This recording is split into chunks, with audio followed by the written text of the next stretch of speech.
What is your American dream? My American dream is, like everybody else is, I want to live life, I want to eat well, I want a roof over my head, and I want to make a better world for my children to live in. My American dream is working hard, support the family in another country, go to college, get your degrees. My American dream is being an American. My American dream is just for everybody to show love. One love. We have to realize we're all one people. A lot of different cultures, but all one people nonetheless. Everyone has a right to the American dream.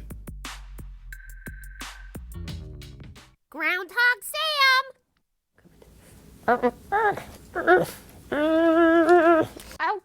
time to switch the calendar.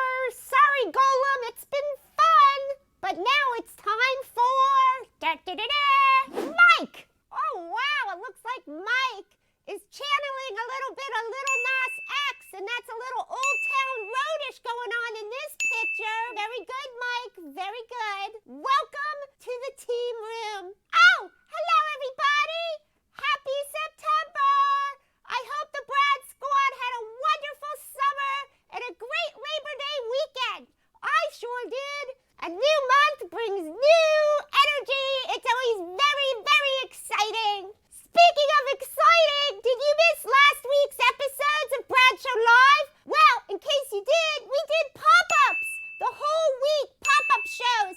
And you know how much I love pop-ups. Ha ha ha ha. Come on, George. Oh, I missed you. I missed you. George. And now is the time that you have all been waiting for. It is time for Brad Show Live, starring Brad Bernstein with co-host Belgium Kim. Enjoy! Happy September, people! Welcome to the room, Mike and Man in the Lasso.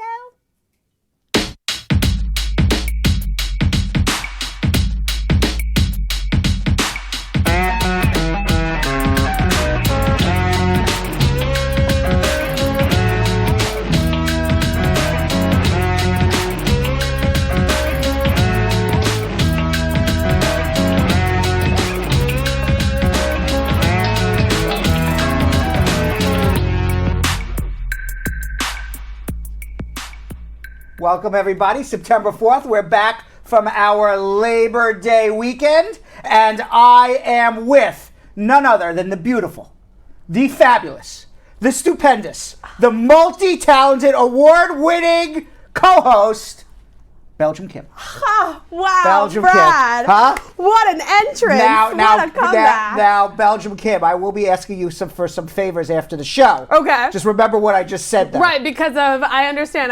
Listen, that's Yes. you buttered me up enough for now. Okay, and how was your Labor Day weekend? Oh, it was amazing. I saw you traveling. I have been on vacation. I saw you in Amsterdam. I was in Amsterdam. And Paris. And I think I saw you in Belgium, too. I was in Belgium seeing my whole family. Anywhere else? Those were the three places I saw you. Those were the main three places. I saw my whole family. Had an adorable time in Amsterdam and Paris. What was your favorite thing in Amsterdam besides the weed stores? I don't know what else? You're talking about. Don't even. It was legal there, so you could talk about it. That's true. No, but we actually did do this beautiful little boat tour. It was a great canal tour.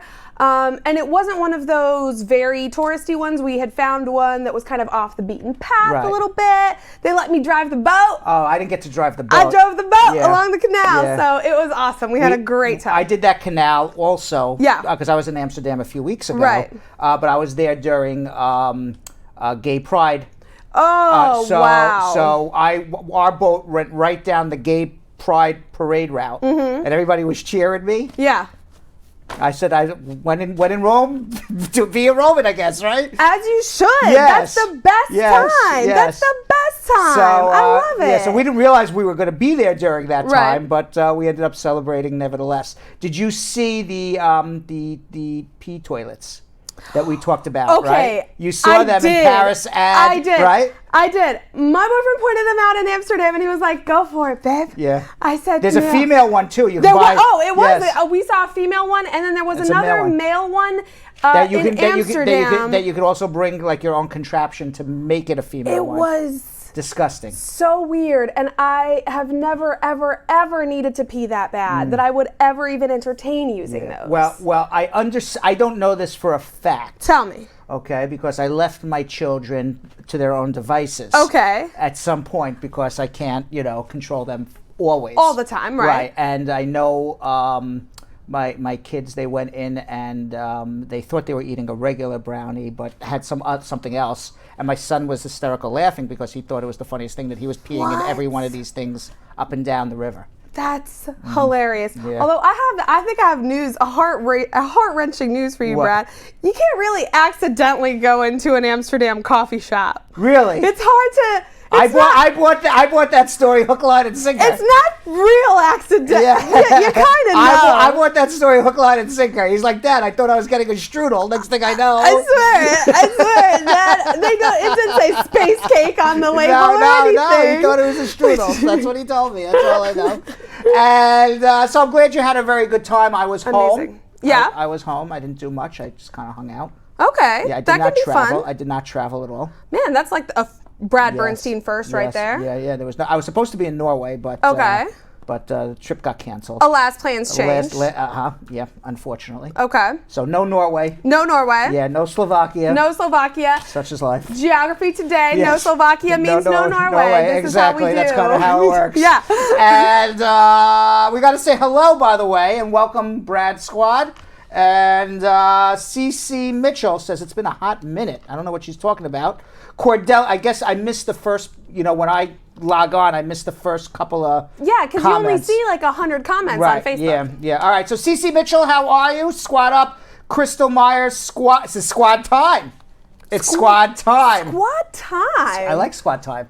That sounds like we're ready for battle. Like Yeah, we're I like it, Teenage squad Mutant time. Ninja Turtles. Yeah, Carol. Squad time. Yeah, I like that. Yeah. Carol Anderson, the Tiger, First Lady Hewitt, Javelle, Barbara Lord, Wendy Brown, Christy Consali popping in there. Serene Birdson says, "Hi, Brad Squad." I think she's new. Shireen Birdson. I don't know if I've seen her before. Sandra Salinas, all the way from California. How you doing, Ma Dukes? Marcia McCullough, Abigail Taylor Watson, all of our great Brad Squad, our commenters on Brad Squad. Yep. Top fans, our sharers. Javelle Finklin is a sharer. So Yes, much of a share. yes. Javelle Finnegan has been a real ride or die from the beginning. And they have Carol Anderson, the Tiger, as a top fan +1. That's better than a top fan. I never saw that before, top fan +1. Does that mean like you're a double top fan? I'm not sure. Lisa Bling Rose, how are you? Cordella Douglas, Jessica Levy, Anna K. Moxham, I think I said that, but if not, how are you again? Rochelle Brown saying hello. Daniel Kofi has a question. We'll get to you in a little bit. And who else we got here? Georgia Unbreakable Forster says, "You are glowing, Kim." Oh, yes. thank you, Kim is Georgia. glowing. Kim is glowing today. A week of vacation will do that That's to a girl. right. And Monica Laws and Coco Al all saying hello. And on YouTube, Ja Love, who is not double fisting today. I did not see Ja Love on Facebook. You're a single fisting Ja Love today? That doesn't sound right. And attorney extraordinaire Jamila Russell saying hello. Oh, yes, queen. Yes, right from her desk, 3 doors down from our studio. Now, that's some devotion. Yes. That's some real loyalty. Thank you. That's right. Tracy Lacey, Jessica Leamy, by the way, double fisting. She's on Always. She's on YouTube as well, along with Carol the Top Cat Tigress 2 Anderson. D Bean. Our baby girl. Were you here when I thought that D Bean basically owns a coffee shop? Or that was me and Jonathan discussed You know what? That was not me. Right. However, I know exactly in your brain how you got there, and it makes sense. Yes, Barista I D. believe D Bean is a barrister and has her own coffee shop. A barista. A barista. Yeah. As opposed to an Australian. Yes, Island judge. Girl, Tracy Lacey, Andrea Spence, Catherine E, Jeanette Guard, Arlene Lucis, Simone Avulali, I believe. Okay. Simone Garraway, how are you? Tally, Princess Black, Sexy, Shan Myers. Hey. Coming in for Hump Day today. And who else we have here? Catherine E.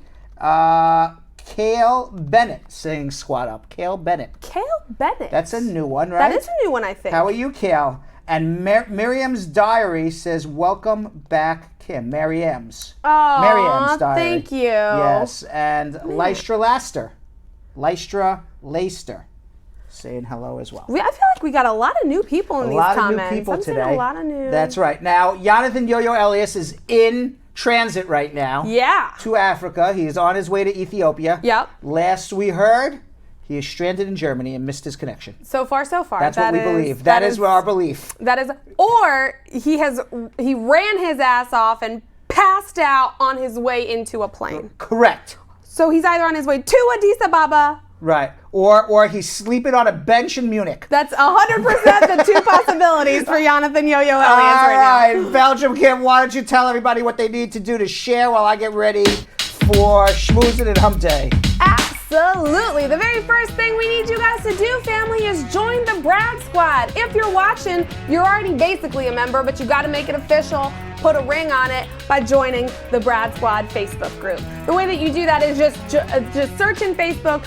Brad Show Live Brad Squad. You'll find us, or hit the link in the comments right here, whether you're watching on Facebook or YouTube. We're going to drop that link right now. Click on it, and then I will be ready to accept all of your wonderful join requests. It's going to be gorgeous, family. It's going to be such a big, beautiful family. And the first 5 people who ask their questions in there every single day are the only people in the world guaranteed to get their questions answered during social media check-in.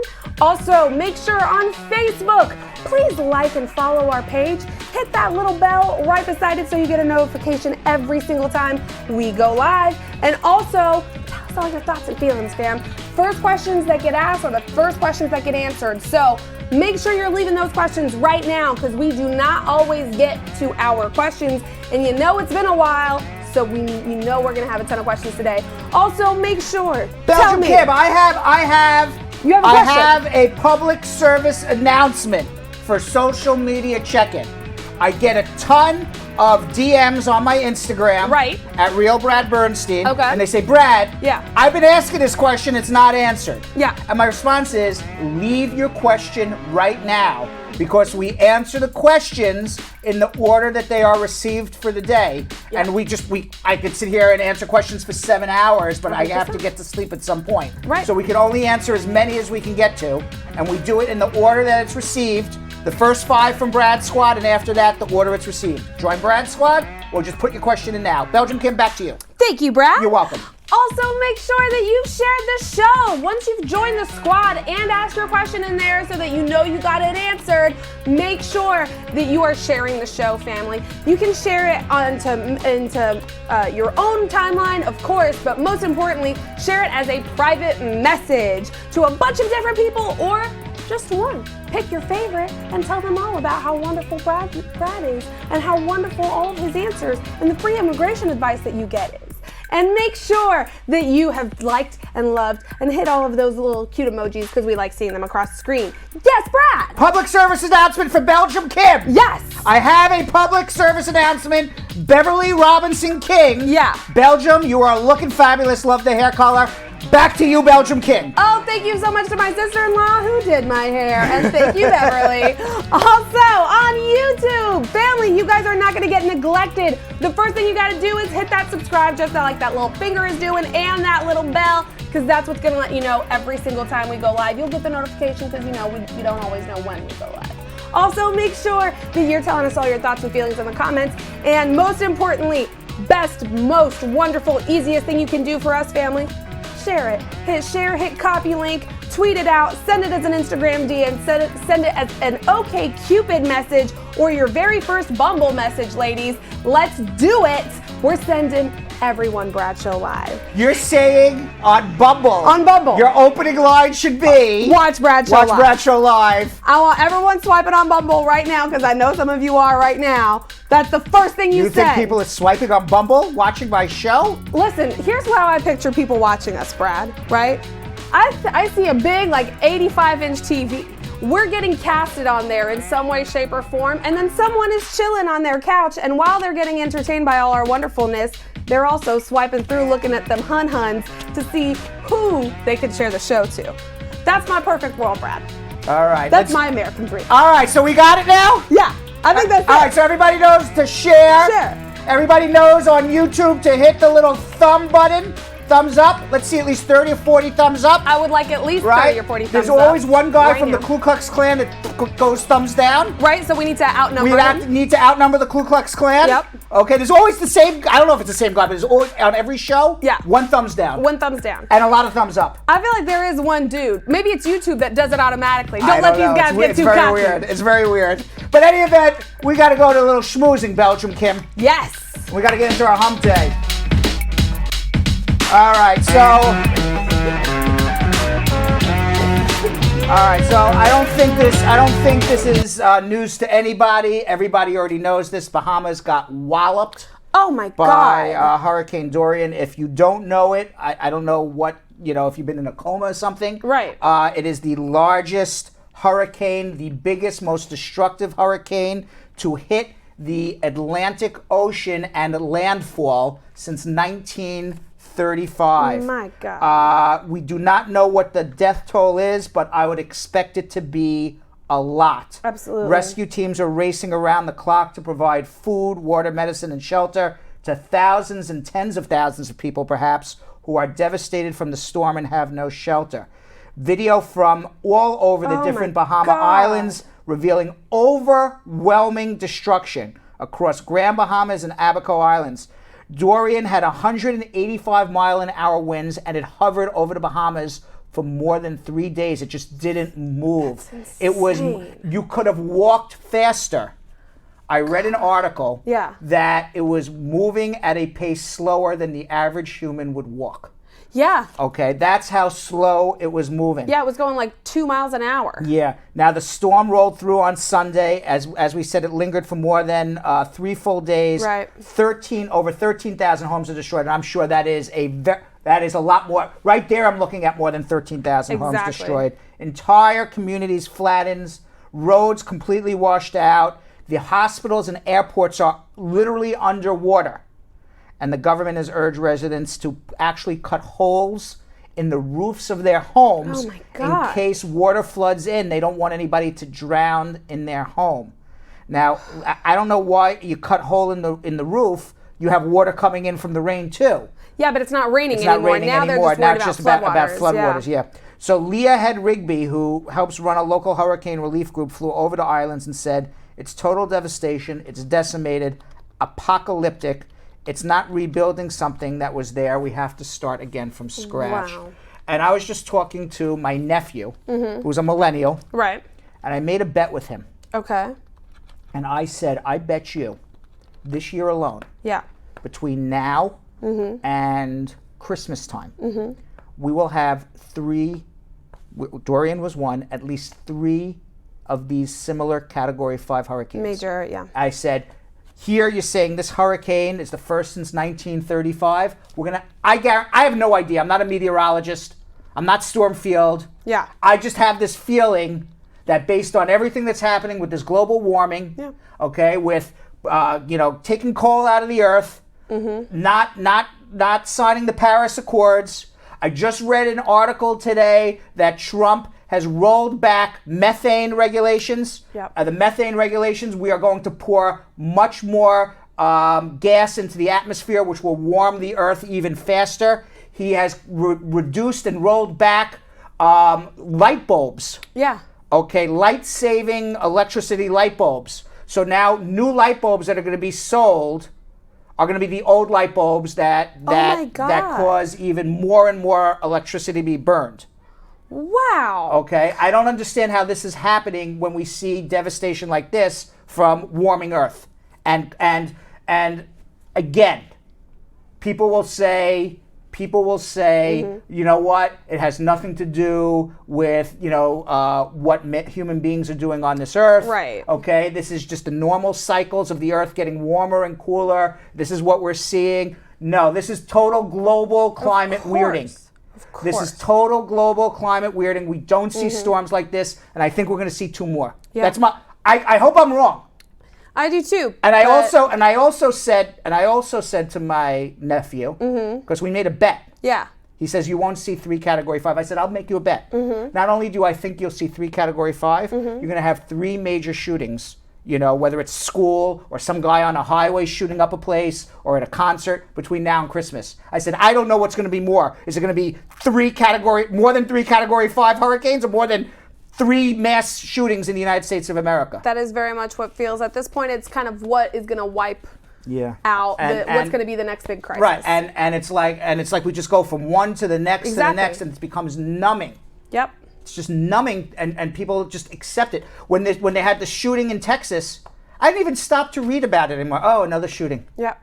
You know, you don't read about it. You know, it just becomes numbing to you. We're surrounded by news all day, every day with what we do, and literally one of our producers today was like, I had not heard about this shooting in Texas today. Exactly. And that's crazy. So let me tell you about it, producer. Which producer was this? I'm not going to name Let's names. embarrass. I'm not going to name names. Let's embarrass the person. I will not say such a thing. All right. Well, let me tell you about it. Identities. Okay, Bradshaw Live producer. Let me tell you about this shooting. Yeah. That you never heard about. A gunman went on a rampage with an AR rifle in West Texas, killed 7 people and wounded 22 people. Now, the bloodshed was between Midland and Odessa. It began when 2 state troopers pulled over the car on Interstate 20 because it wasn't signaling. So instead of the guy rolling down his window and saying, okay, I'll take a ticket, he got out and just went on a shooting rampage. Right. After fleeing, the suspect hijacked a postal van, opened fire on passersby on the highway before he was shot dead outside the Synergy Cinema complex in Odessa, Texas. Motorists and shoppers were caught in the chaos that unfolded between these 2 cities on Labor Day weekend. Yeah. 7 victims killed, 22 wounded. A GoFundMe campaign has been set up on GoFundMe campaign at 17 for Nail. Of course, it was a 17-month-old child was one of the children who was shot. 3 police officers were also wounded, and they named the gunman as Seth Aaron Ator, of 36 years old, of Odessa. The online court record showed Ator had convictions in 2002 for criminal trespass and evading arrest. Yeah. Hours after he was fired from his trucking job, Ator called the FBI tip line, making rambling statements about being fired by his employer. 15 minutes after calling the FBI tip line, Ator was pulled over by state troopers for failing to signal. Now, he bought his AR-15 rifle privately at a private sale, gun sale. You don't, from what I understand in Texas, you don't need a license or a background check to buy a gun. Right. He was not authorized to own a gun in a private sale. He was not authorized to carry the gun. He was illegally carrying it because his background checks when he went to get a license to carry the gun was denied. But who cares if because everyone's saying, well, it was an illegal gun, so our gun laws work. No, our gun laws don't work. Yeah. Because who cares whether or not he was licensed to carry a gun or not? Here's a man who was denied a license but had no problem whatsoever walking into a private sale between 2 individuals and buying a gun, because the gun seller had no had no reason under the law to check his background or even look to see if he was sane. Just, here's the gun, where's my money? Have at it. Yeah. That's disgusting. Yeah. And meanwhile, I don't like to profile. Okay. But it seems to me. Yeah. And I'm not the first person to say this. Okay. It seems to me that every mass shooter is always a young, single, white man. 100%. Right? Yeah. You don't see Jamaicans going on mass shootings. There have been, there's a real I don't understand why that is. No, but that's a real thing. There are statistics that show that those who are more likely to perform mass shootings are white males, but I don't know exactly the stat. I don't want to throw it out, but they're far more likely. Yeah, like far more likely. I'm more likely to carry out a mass shooting. Absolutely. Than most of the people that Donald Trump is preventing from coming into the United States of America. 100%. Statistically. 100%. Okay, I'm single. Yeah. I'm generally angry. Right. And I'm white. And I'm a man. I'm like the elevator murderer. Generally angry didn't even need to be a qualifier in there, but it's true. Not that I'm gonna go shoot anybody up. No, you're not. But it's a fair point that you're making, Brad. Yeah. I don't know. Denisha Joseph said they're just depressed from lack of sex. No, I think it's a lot more to it. I think it's a lot more to it. Yeah, although, I mean, incels are a thing, but we're not, I don't like to even talk about it. Yeah. All right, so the mass protesting in Hong Kong. Yes, this is Carrie crazy. Lam, the mayor of Hong Kong, has withdrawn the extradition bill. Yeah. As you know, there's been mass protests in Hong Kong. Hong Kong is protesting a bill that was about to pass, the residents of Hong Kong, that China would be able to extradite anybody wanted in China. Basically, what that would have done was eliminate any sort of freedom of speech, freedom of religion. Anybody that China wanted to suppress from talking, from saying anything, they can extradite to China. And China has absolutely no rights for people when they go to jail. And Hong Kong would have to hand them over to China. And then you would never see this person again until they go into re-education camp or whatever they do in China. 100%. So that's why there was 3 million people protesting. Now, the mayor of China has 2 people that she has to account to. The people of Hong Kong and whoever the heads of state are in Beijing. Right. Or the mayor or whatever, the chief executive, whatever she is there. So she has now withdrawn it. Yeah. In about 30 years from now, Hong Kong is going to be handed over to Beijing to run fully. The people do not want Beijing to rule them. Right. We do not know what is going to happen there. No clue. And there's generally, I love the British people, but they screwed this one up royally too, along with other areas of the world. Although, if you meet anyone from Britain, they say, no, we did everything perfect. Right. Right? But, I mean, they literally handed over Hong Kong to China and basically, told the people, go screw yourselves. You lived with freedom of press, freedom of religion for 150 years, but now too bad. And that's enough, right? Like, Yes. that's surely you have enough freedom now. That's right. Britain was not great at handing over the power. Yeah, I just learned far more about the Pakistan and India situation. By the way, are our interns still working here? Nothing sticks to these cards. There's different answers. Maybe I'm going to go with, we need a glue stick recall. I'd like to go ahead and protect the team and say glue stick recall. All right. Or not enough glue sticks. Meanwhile, President Trump reportedly called Tiffany Trump fat. What? Did you see that? Yeah, President Donald Trump's personal assistant, Madeleine Westerhout, was fired from the White House last week after she shared information while drunk to a bunch of White House pool reporters that Donald Trump thinks Tiffany's fat. During a dinner which Westerhout and Deputy White House Press Secretary Hogan Gidley held earlier this month, Westerhout told reporters intimate information about Trump's relationship with Tiffany. She claimed Trump couldn't pick Tiffany out of a crowd and said Trump did not like being in pictures with Tiffany because she was fat. The dinner at the restaurant inside a nearby Embassy Suites was reportedly off the record. Despite the claims, Trump followed up about his support for Westerhout on Twitter Saturday, and he said, while Madeleine Westerhout was a fully enforceable confidentiality agreement, she's a very good person. I don't think there would ever be a reason to use it. She called me yesterday to apologize. She had a bad night. I fully understood and forgave her. I love Tiffany. She's doing great, but now Madeleine is out of a job. I kind of believe that. I believe everything. I believe it too. I also believe that all of those things are obviously true, because I feel like if anyone else had insulted one of Donald Trump's children that he actually loves, he would not have had such a measured response to this aide as like, she's a great gal. She just drank a little too much. That's a very measured response for Donald Trump. Well, Tiffany had a response. Okay. The poet Rumi from the 13th century. A lot of people read Rumi. Yeah. I've never read him. But I have never read Rumi. But a lot of people like him. Woman. What am I saying? Woman. Rumi. Rumi, yeah. So a lot of people like Rumi. Right.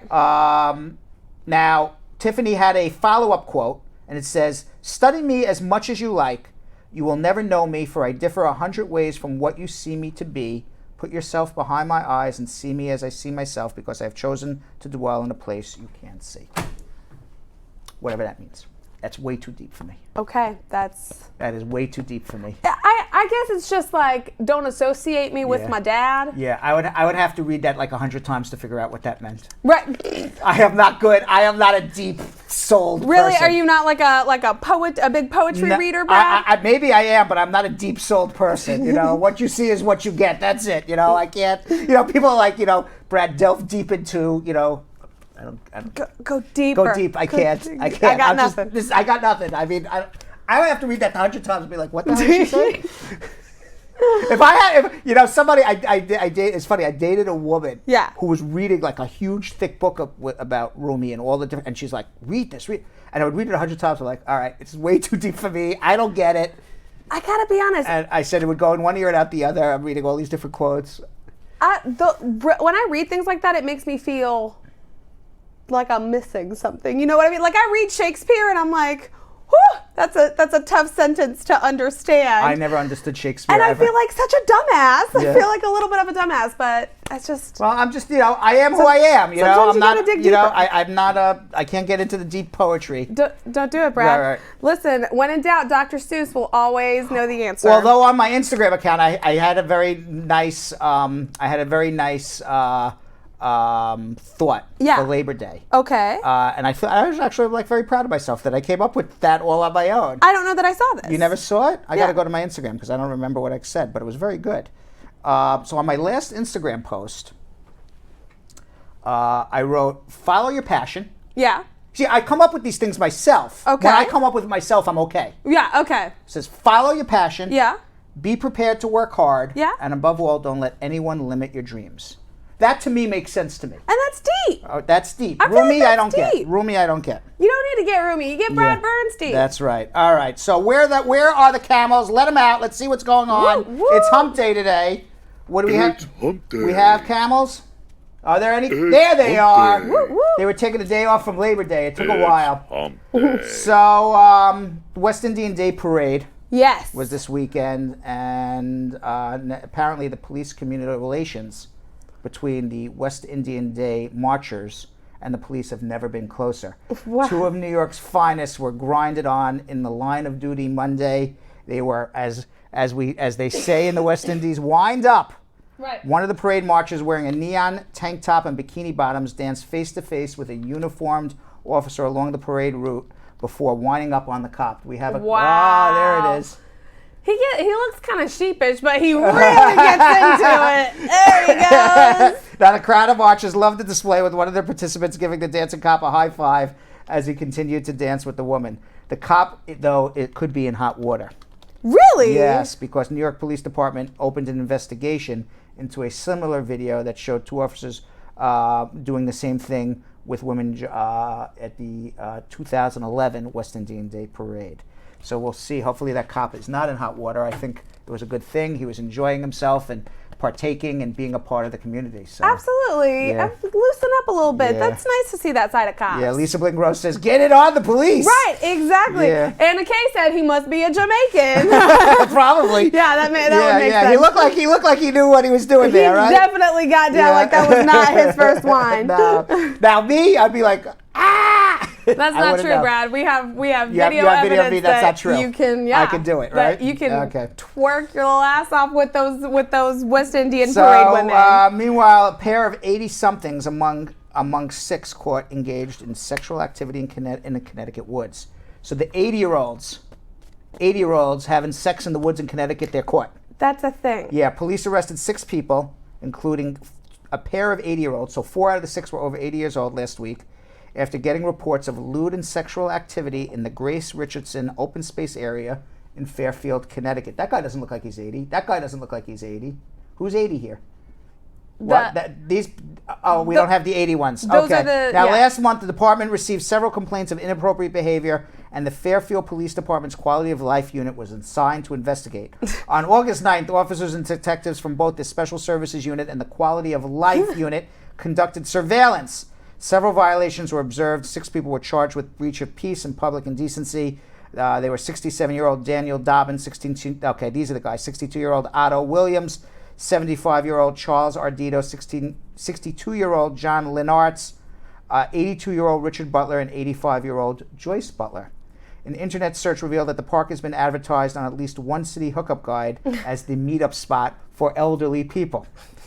So this is where people go just to hook up and like meet strangers and have sex. That's a thing. That's a thing, like for in the 80-year-olds. Fairfield, Connecticut. I never heard of such a thing. This is insane to me. Now 85-year-old Joyce Butler and her 82-year-old husband Richard say they were just sitting in their car getting some fresh air when the officers charged them with breaching the peace. They were just getting some fresh air with their pants down. That's what they were doing. They were just getting air. Yeah, I was just getting air. Nothing more.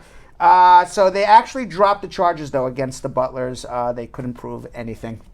Now, the couple's been married for 60 years, and Richard, who used a walker to get around, said, I haven't had sex in maybe 10 years. I got no blood flow. I got 3 doctors that would back me up. What the F can I do in the effing front seat of a car? Yes, Richard. That's right. That was his defense. What can I do in the effing front seat of my car? Although I feel like that's not a great defense. I feel like just take the fine, because saying like I haven't even had sex in over a decade, so joke's on you does not make you the winner. I feel like. Now, Agoda.com, and another Hump Day news. Agoda.com surveyed 1,000 Aussies, and they said what got them most excited, and the number one thing that got Australians most excited was taking a vacation, 57%, followed by just 25% saying having sex. 7% said exercising, and 6% said a night out. So Australians would rather, by a margin of more than 2-1, take a vacation than have sex. What do you think of that? You think that's true? I think they should be having sex on vacation, Brad. Now, a survey found 69% of women preferred sex to holidays compared with just 45% of men. I believe that because men are generally always seem to want more sex than women. I feel like people need to be having better sex and go on more holidays is what I'm getting now, from this. I will tell you, generally speaking. Yeah. From my experience. Yeah. And I've been on many holidays. Uh-huh. You have more sex on holiday than you do on just regular working day. So are you saying that's what makes holiday better? Absolutely. Absolutely. But then just say sex. Yes, because you're having both. That's fair. Both. Okay, that's fair. Yes. That's fair.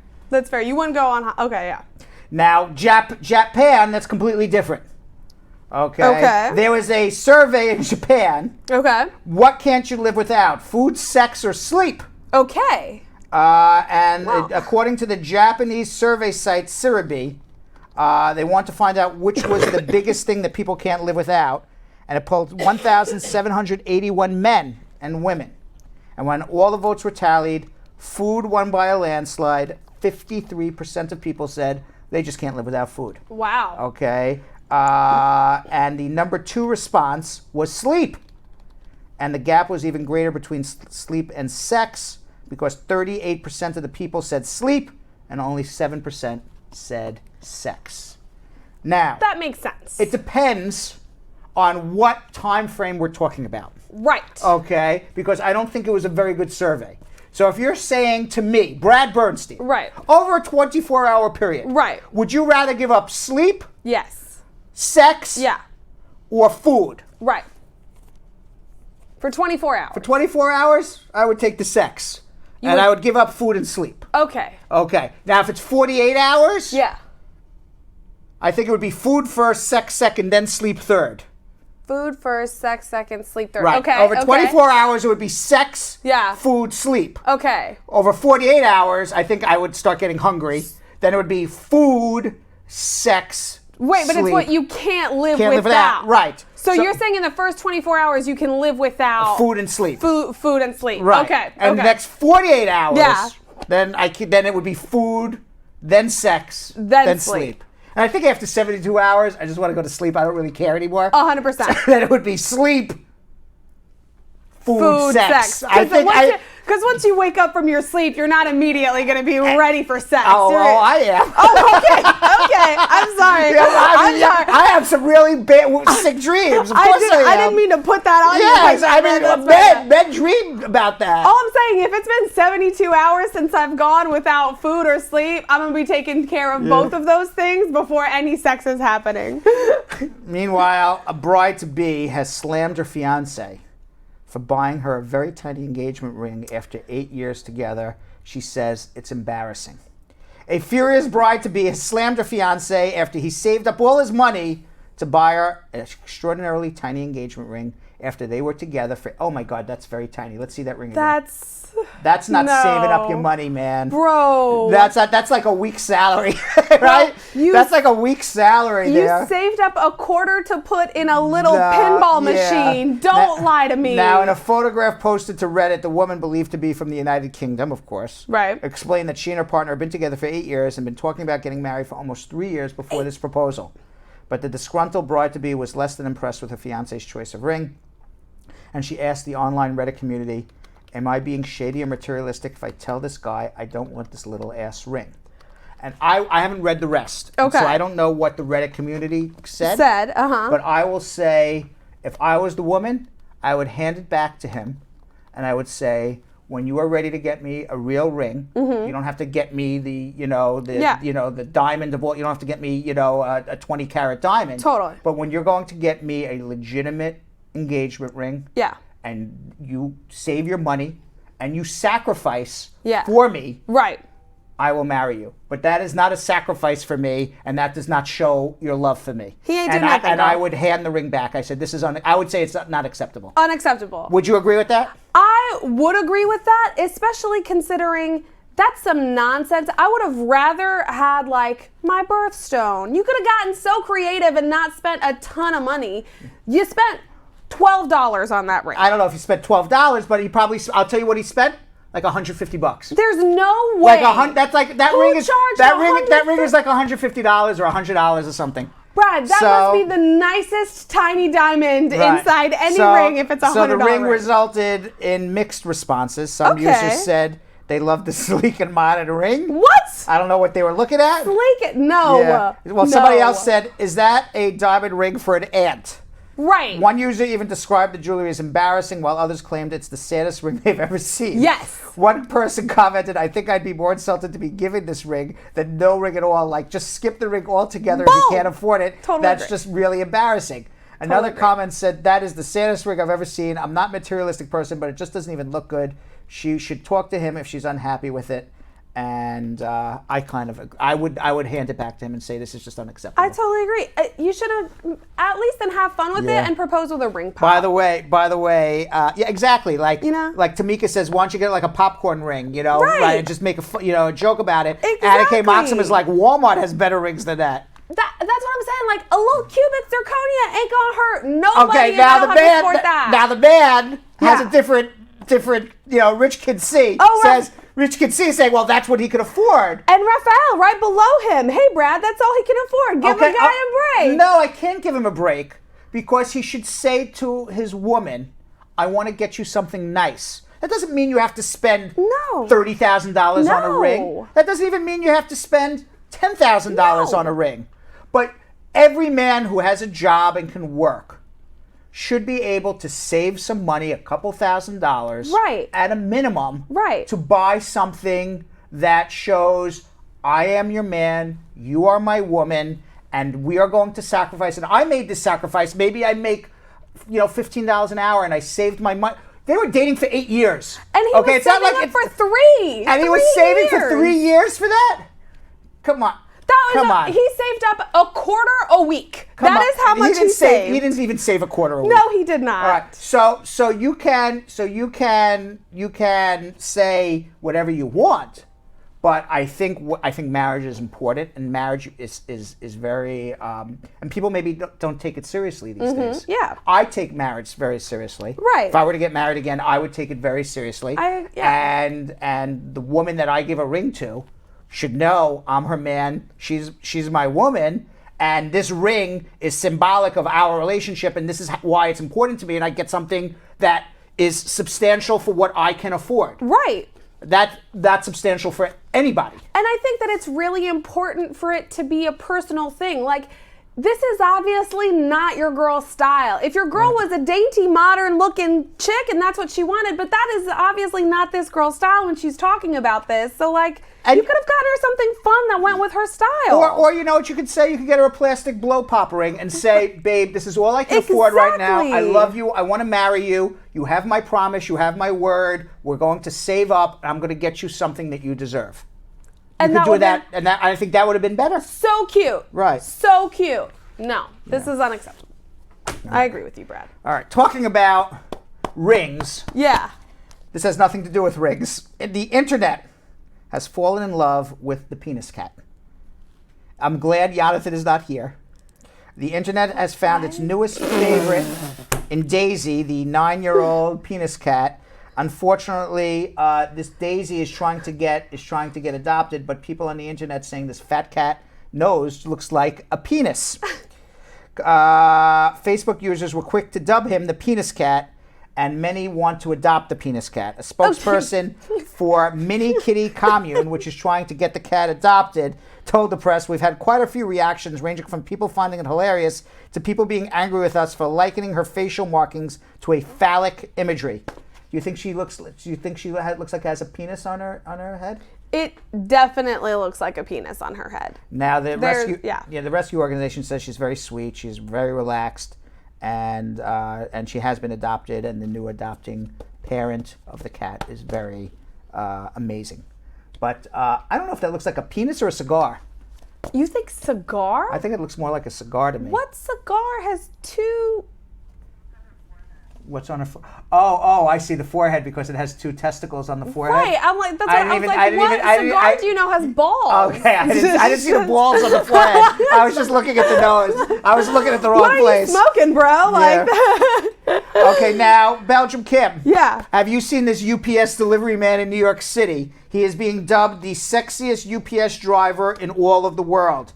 His name is Anthony Lupi. He's 28-year-old former model, and he's so beloved that customers along his 5-block route throw a fit every time he's temporarily transferred, going so far as to complain to his manager. Oh, my God. One anonymous complaint said, "We want Anthony and no one else. He's the only one who could deliver our boxes. Not only is he super cute and charming, he always goes the extra mile." Sure he does. Christine Smith. I wonder what that means, go the extra mile. Yeah. Christine Smith, a saleswoman at D Squared 2 on Spring Street, says, "Oh yeah, he's a good asset for UPS." Now that gives the word delivery man a whole new meaning, Belgium Kim. That's a bit... Yeah. Here's what I'm not understanding is the frenzy, honestly. I don't find him that attractive. Now another, really, we got to take a look back at him take again. a look at this, because I don't feel like this guy is the UPS hunk. Can we like a zoom in? Zoom in a little bit? You want to zoom in? Zoom in? Is that a hunky UPS guy? I don't know. Maybe. What do I know? I'm not into men, so what do I know? I mean, I guess he's good looking. What do I know? He's a person. Yeah. Now another time, a group of bachelorettes begged him to go dancing with them after a shift. People love the brown uniform. I also get a lot of package innuendos. Of course he does. Because I just did that as well. Yeah. So what do you think? Belgium Kim, nobody has anything. By the way, Raphael Pizzuti says he is better looking, that guy. He wants to get a job at UPS and take him over as the UPS kingpin. See, I feel like there are already dudes working for UPS right now that are probably hotter than that guy. What about the internet should have dudes who receive packages from UPS. Hottest guy to receive a package from UPS. That's just a human that gets packages, Brad. That's just a person who orders things. By the way, Lisa Bling's Rose way of proposing is absolutely hilarious. What? This is how her man needs to propose to her. Just buy me a bottle of Hennessy and some weed. Okay. Lisa Bling Rose, man, you got a real easy out. I'm gonna tell you something. She's a very easy lady to please. Listen, she is a very easy lady to please. Just give her a bottle of Hennessy and a couple of joints, and she's happy. I do. Yeah. Like, there it is. I like it, Lisa Bling. And finally, for hump day, after injury, a man learns his penis is turning to bone. What does this mean? Doctors in the Bronx say they have encountered one of the rarest medical mysteries they've ever come across, Belgium Kim. It was a real doozy. Yeah. According to a team of physicians from Lincoln Medical and Mental Health Center, a 60-year-old man suffered a fall onto the pavement and went to the hospital complaining of knee pain. Now, doctors did an x-ray on this 63-year-old man, and he sure had not hurt his hip. And he's sure he hadn't hurt his hip as well. And that's when the discovery was made. The Bronx doctors say this unidentified man was likely suffering from an exceedingly rare case of ossification, or the abnormal formation of bone. The Bronx doctors said the penile ossification remains a relatively rare condition being mentioned in very few journals. What? I don't understand what happened. His penis turned into bone? I don't understand what happened. It's calcifying. But it's like, and they don't know why. So it's turned into a rock. Yeah, it's turned. Isn't that like an old fable? No. You don't use it, you lose it? Yeah, or no, like isn't there like an old Greek mythology where it's like Medusa turns you into stone or something? Medusa turns your whole body into stone. Well, this Medusa turned this guy's penis into stone. Right, apparently. Right now, apparently, the 63-year-old reportedly decided to leave the hospital against the advice of medics, and follow-up lab exam could not be done. For now, it is a medical mystery, but this man is walking around with a penis that is stone. Why would you leave the hospital? I've done that. Not if they told you that your penis is turning to stone. No, I checked myself out when I had my gallbladder operation. Because I was in Southampton Hospital, and I needed my gallbladder removed. And they said, you can't go anywhere. You have to stay right here and have it done. But I really felt more comfortable with my doctors in New York City than a strange doctor out in Southampton Hospital. And they said, sorry, you can't do it. And I said, yeah, go watch me. And I signed the papers, and I literally walked out in my hospital gown. I drove to New York City in pain and walked myself into the emergency room in a hospital gown. And people are like, what is wrong with this man? And that's what I did. So I've done it. That's the most insane story I've ever heard, Brad. Because I'm crazy. Brad, that happened while we were working together. How is that the first time I've heard this story? You never heard that story? No. You didn't know that I checked myself out and drove? In a hospital gown? In a hospital gown. New York City? Yeah. I'm picturing this as like the middle of the night. No. Like it's like Sunday in the afternoon. No, that's not how it is in my brain, Brad. Yeah. Wow. That's insane. That was insane, yeah. Can't you be like airlifted they told me I had to wait like 3 days for an ambulance. I'm like, I'm not waiting 3 days for an ambulance. And you heard the story when I drove up and I threw the keys at the, did you ever hear that story? No. Well, because when I had my gallbladder out last summer, I thought I was having a heart attack. Right. I remember that. Remember that? Yeah. You thought you ate a cookie that was giving you a heart attack. That's right. I remember that. And I was in so much pain in my chest. Yeah. And I called my sister at around 12:30 at night. I said, I just want you to know, I'm driving to the emergency room right now. I think I'm having a heart attack. And she starts yelling at me, pull over, call an ambulance or an Uber. And I said, I can't pull over and call an ambulance and Uber. I'm going to die. I just need to get to the hospital. I'm not waiting for ambulance and Uber to show up. And I drove up onto the curb, and I almost smashed into the front door. The security guard came running out and said, you can't leave your car here. And I threw my keys at him and started yelling, heart attack, and all these people came running, and it turned out I was not having a heart attack. I was just a crazy man having a gallbladder attack.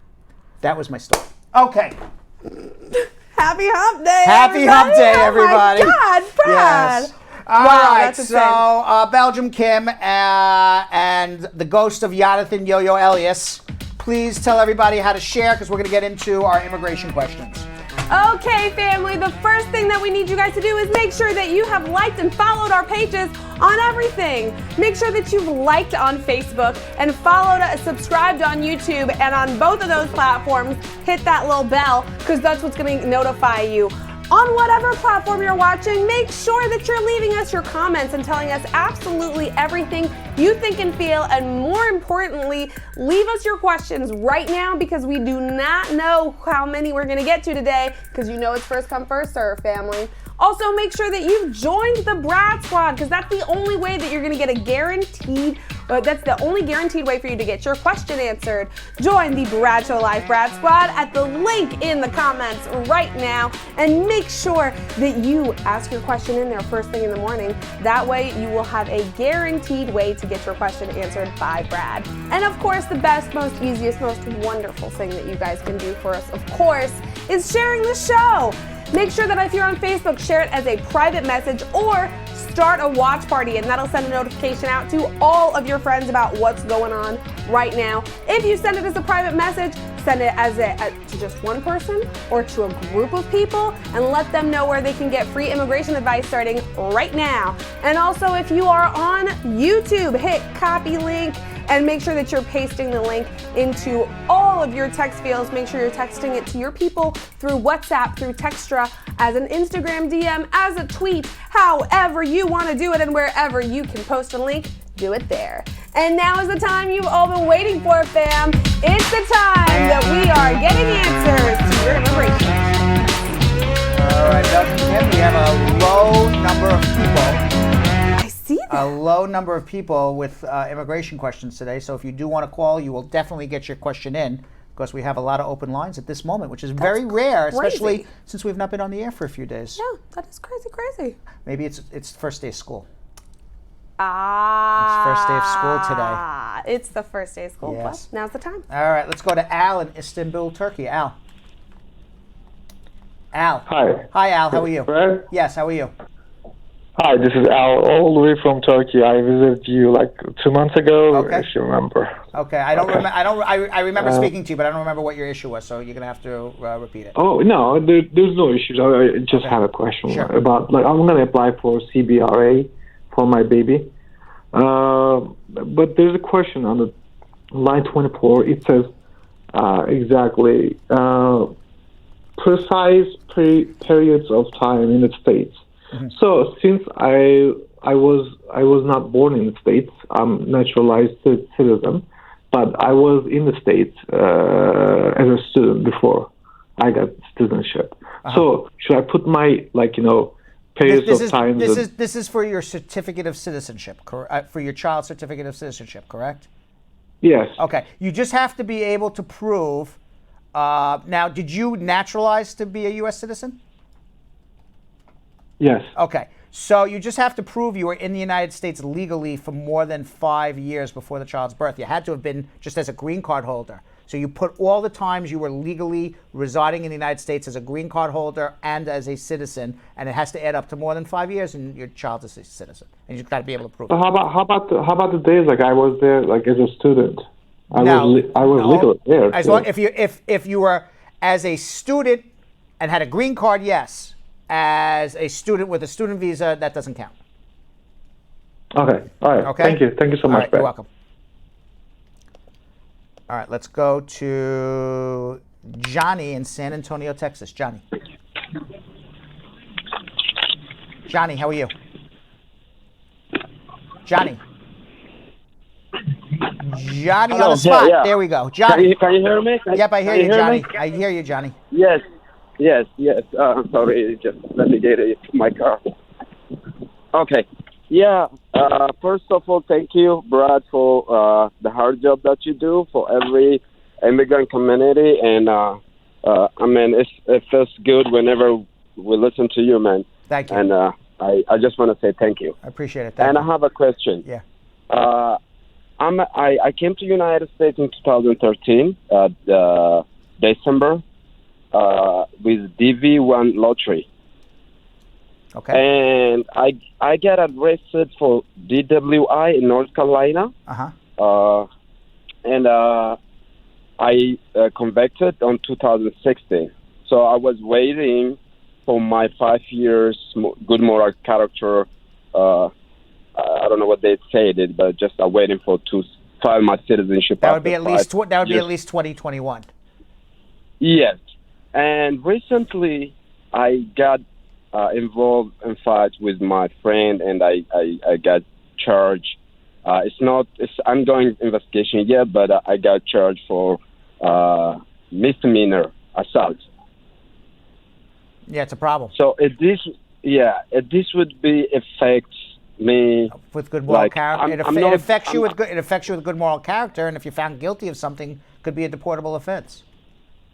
Yes, it's not yet. It's not yet on. It's ongoing investigation. I'm saying, the answer is yes. It affects your good moral character for citizenship, absolutely.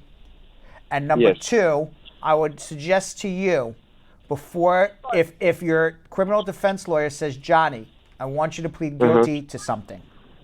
I want you to tell your criminal defense attorney, and I want you to tell the judge if you're in open court and in front of the judge. I need time to speak to an immigration attorney about the consequences of me pleading guilty. Do not, under any circumstances, plead guilty to anything until you pass it by an immigration attorney.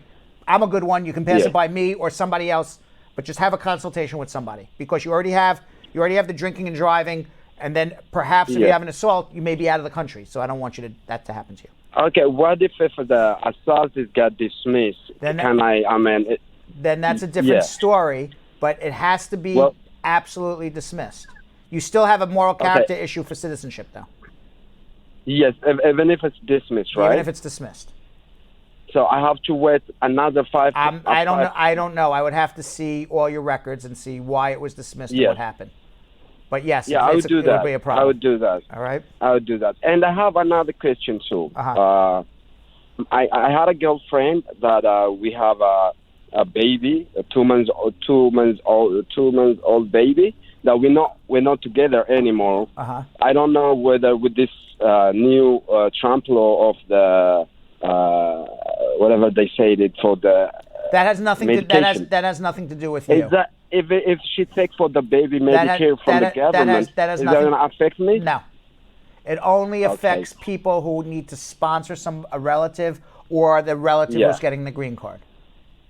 Okay. So it's better to wait until my case finished to get consultation with you, or I have to do it right now? No, wait till the case is done, except if you end up having to plead guilty, do not plead guilty and have that consultation with me before you go and plead guilty. All right. Thank you. I really appreciate it. You're welcome. Okay, thanks. John. Okay. Right. Let's go to Richard in Los Angeles, California. Richard. Yes, I have a question. Yes. I have a permanent resident card. Right. And I was convicted in 1992 for, I guess, stealing a car, aggravated conviction. Wait. You have a permanent residence card. What was your aggravated conviction? Stealing a car. Okay. And what year was this? In 1992, I served 14 months. Okay. So that's why it's an aggravated. It's an aggravated felony. It's an aggravated felony. Yes. Yeah. Okay. So I want to renew my permanent resident card. Did you get a 212C waiver? Did you go through deportation? I went through deportation, and I didn't go through a waiver, but they let me out. And according to what the judge said, or the paper they gave me, it was deportation is not removable. Why? They gave me no answer. All right. Well, I think number one, we got to see what happened with the immigration case, because that sounds strange to me. You are an aggravated felon. You are not eligible for citizenship if you're an aggravated felon after November 1990. A theft offense in which you went to jail for more than 12 months is 100% an aggravated felony. So you are now barred from becoming a citizen because you have an aggravated felony after November 1990. Unless you have a waiver, which you probably do if you went through the deportation process, you would be eligible for deportation if you go to renew your green card. So what I would want you, now you would win that case because you're still eligible for a 212C waiver, but I don't want you to have to unnecessarily go through this whole process, and we should know what we're getting into before you just go randomly and apply to renew your green card and say, hey, I've been living here for 30 years, let's see what happens. Maybe I'll get deported, maybe I'll get my green card. I think you should know what's going to happen ahead of time, so then you know how to plan and what steps to take and where to jump from one area to the next to make sure that you're safe here in America. So I would suggest to you, have a consultation with me, and what I would do is I would get your records from the immigration court to see exactly what happened and then advise you what you should be doing. Okay, thank you very much. All right, hold on one second if that is of interest to you. All right? Yes, it is. Okay, hold on. Let's go to Derek in Miami, Florida. Derek. Hey, Mr. Broad. How are you? How you doing? I'm good, man. I have a question. I got married in January 2016. Right. Do my paperwork, and I got my green card in 2018. I did not get the conditional green card. I got a 10-year green card. Mm-hmm. When do I eligible to do my citizenship? Are you and your spouse together? Yes. Okay, you filed joint tax returns. You have documents to show you have a financial relationship. You live together in the same home. Yes. Okay, now tell me the date in which you got your 10-year permanent green card. I get it October 18, 2018. Okay, so you would be eligible July to August, August to December. You would be eligible August 2021. 3 years. 2021. Yeah, three years less 90 days from the day you got your 10-year green card. You never got a 2-year green card. Oh, no. Right, you went straight to a 10-year. Right, 10. okay, yeah. So 3 years, Mm-hmm. it's 3 years less 90 days. So if you got it October 2018, it's October 21. 90 days less would be sometime in August 2021. Perfect. All Okay, right. Thank you so much, All man. right. You're Appreciate welcome. it. All Thank right. you. Now, Belgium, Kim, it's extraordinarily unusual, Yeah. but we had 4 calls today and nobody else. That's crazy, Brad. Yes. I don't believe that. I believe it. Look, I'm looking at my screen. It's okay, empty. well, I'm looking at your screen too, and it does look empty, but that's It's crazy. empty. All right, so let's do this. Yeah. Okay. We'll see if anybody calls in the next 2 minutes. Great. In the meantime, in today's Spar and Bernstein attorney close-up, we are meeting immigration attorney Janelle Baptiste and learning about her family's immigration story. Let's check it out.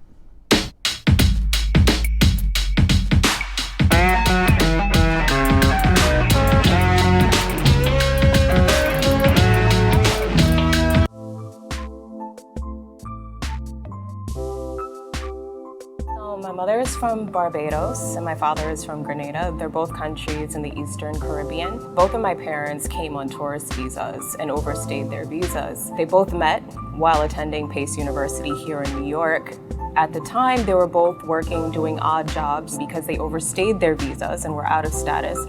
So it was difficult for them to get steady employment while they were going to school. During the time that my dad was attending Pace University, somehow he wound up in removal proceedings and actually had an outstanding order of removal. He's told me many times that it was really scary for him to try to go to school and go to class, not being sure whether or not he would be picked up by ICE. My mother got an internship with an accounting firm, and at the end of the internship, she was actually offered a position with the firm, but was unable to accept it because she didn't have immigration status. Years later, the availability for a green card came to my dad. He was able to get a green card, and he married my mother, and she was able to get residency through him. Growing up, my parents talked a lot about their experience being in the United States without papers, without documentation, and how difficult it was, and how it forced them into positions that they never imagined that they would be in.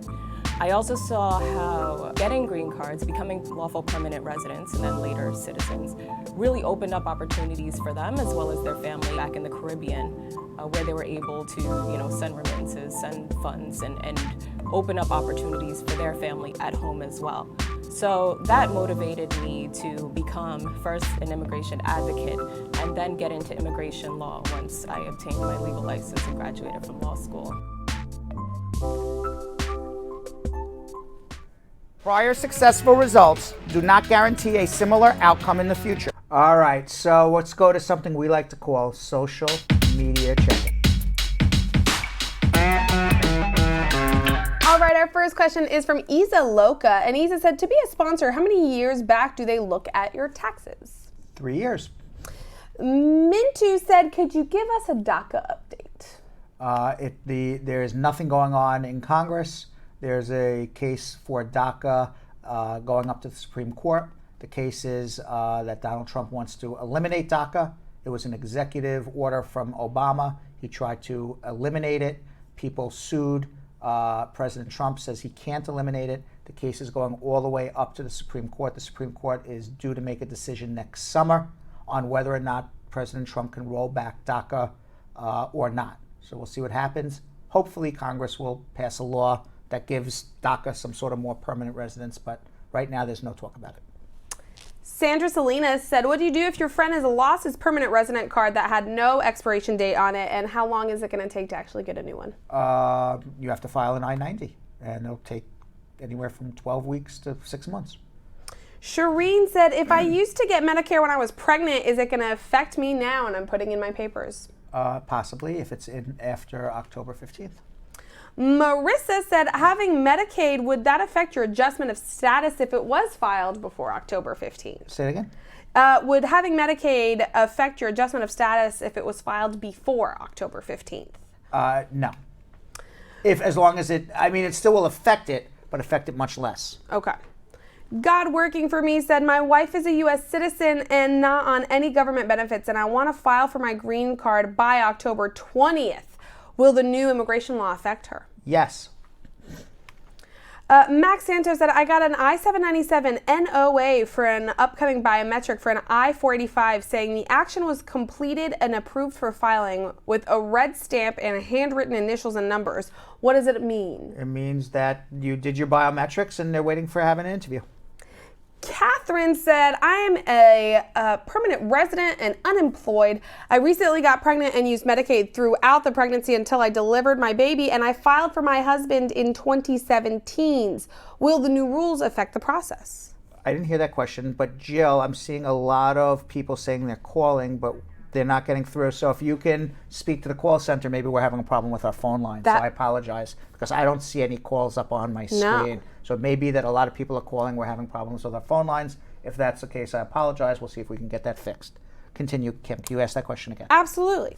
Catherine said, I'm an unemployed permanent resident, and I recently got pregnant and used Medicaid throughout the pregnancy until I delivered my baby, and I filed for my husband back in 2017 and then used Medicaid after that. Are the new rules going to affect this process? Yes. Kenny said, I sent a concurrent file for my spouse and 2 stepkids under 18 since June, and I received an NOA, a 797C for my wife and one of my kids. Until now, I have not received for my second kid and the one outside of the U.S. What should I do? Should I refile for them? No, you should follow up with immigration and, if necessary, file a mandamus.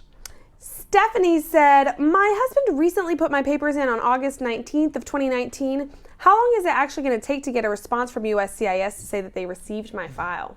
You should get a receipt notice within 4 to 6 weeks, if not sooner. Nancy said, my dad is a U.S. citizen and he filed for me in 2017. I'm over 21 and married. Could you tell me about how long we have to wait? And is there any way that you could help us expedite that? Say that again. Dad is a U.S. citizen and filed for me in 2017. I'm over 21 and married. How much longer do we have? Dad filed for you in 2017. Yeah. And how old are you? Over 21, unmarried. Over 21, unmarried. You have about 7 years of waiting start to finish. Is there any way that they could expedite that process? No, but maybe you can find a different process to get a green card. Now, somebody called me today and they said, Brad, if I file my citizenship through you, are you going to make it go faster? Yeah. I said, no, I'm not. There's no expedite of citizenship. The process is the process. I can't make anything go faster. But what I can do is make sure that it goes right. It doesn't go slower than it should, because we see these questions all the time that people say, how come I'm waiting? How come I didn't get my work? Because you screwed it up. Right. So when you come through me, we don't slow it down. We take the pressure off of you. You don't have to stay up at night wondering if you're doing things right or not. That's why you come to a lawyer. And also, most importantly, in this time, years ago, the motto for immigration was, we want to provide good customer service to our customers, you getting a green card. Now their motto is, we want to protect Americans. So it is no longer a customer service oriented process. Right. It is 150% adversarial. When you have an adversarial process, when you have the government looking to deny instead of looking to approve, when you have the government against you instead of for you, it's when you need a lawyer next to you to make sure that your rights are not being violated, because they're going to violate your rights left, right, and center, and you won't even realize. And I'm told in my ear that the phone lines are down, so I apologize. Okay. Nancy has a follow-up question to that. They moved from California to Alaska. Now, the file says that some families have suggested that my dad should transfer it to the Alaska Service Center away from California. Do you recommend it? Yes, because it should be transferred to where you are living, absolutely. Because if you get the interview in California and you go to California and they see that you're living in Alaska, they're just going to transfer it and you've just delayed and delayed. And this is why you get a lawyer. Right. Peter said, I've been on administrative processing for more than 120 days after being approved on the interview day by the consulate, and the status changed to refused last week on CEAC. When I got my passport, it says I'm being refused under the 214B letter. I've got strong ties to my country as well, so I don't know why. What should I do next? Have a consultation with me. I don't know why either, but we'll figure it out. And if necessary, I'll call the embassy. Daniel is wondering, when can he file for his child after he gets his green card? The next day. Max already got his question answered. Miriam's Dairy said, so we are trying to send our forms in, but we don't have all the money. So we're considering sending in just the I-130 first. Are we still going to get caught up in the public charge situation if we do that? Yes. I would suggest get the money together and file the whole adjustment before October 15th. Brave said, my parents' case is under administrative processing for the last year and a half. They're Syrian. And at the time of their interview for an immigrant visa, the consular office submitted a waiver on their behalf. What do you think is going to happen? I think they're going to be delayed for eternity until you get a lawyer involved. Noreen said, I've applied for my N400 in January, and yesterday I got an email saying that they took action for the interview. I had. That was supposed to be me and my husband, and I applied for an innocent spouse that they recommended, but it's still pending. Does that make any sense, Brad? The only time you have an innocent spouse is with taxes. So when your husband owes a substantial amount of taxes and has nothing to do with you, and you don't want to be on the hook for taxes, you sometimes apply for an innocent spouse. But I never heard of an innocent spouse for a green card. So I don't know what she's talking about. Yeah, it says that I heard of abused spouse. Got an email that took action for the interview, and they viewed how I had my taxes that were from my husband. Oh, I see. Oh, so you did do an innocent spouse for the right, taxes. Yeah. Then. Okay, so. But that said tax, so that's why I didn't say issue. tax. It's a tax issue. Okay. Yeah. Salone said, I got my I-765 receipt from USCIS. What does it mean when it says the eligibility category is C09? It means you're eligible for your green card. You're eligible for your work permit because you filed for an adjustment of status for your green card. Martin wants to know, what's the difference between the I-45 approval notice and the welcome notice? Same thing. Aha. Beverly Robinson King says, I got my work permit on August 1st of this year, and I saw that when I was logging into my account, the fingerprint review was completed.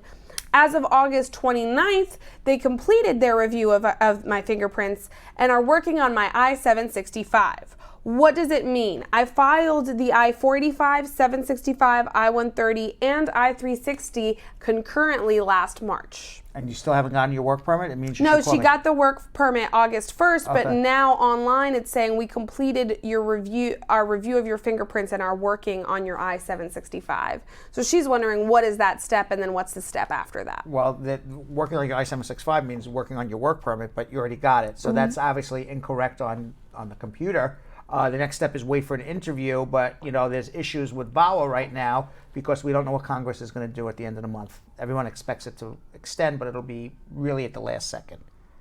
And by the way, Lisa Bling Rose feels there's some sabotage going on. And I did read an article today. I don't know if it is true or not. Okay.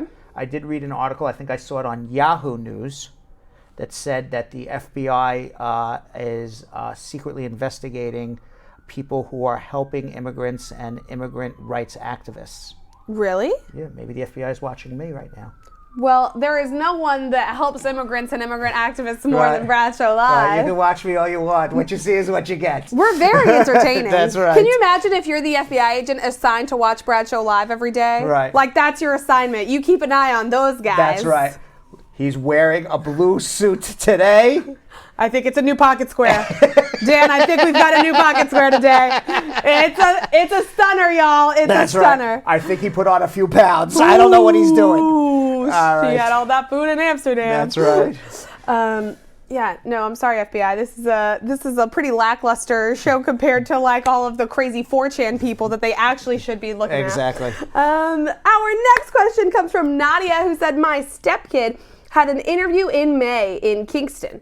Now, in July, they asked for DNA tests and the results were good. Still no response. And it's been in administrative processing since May. What's the deal?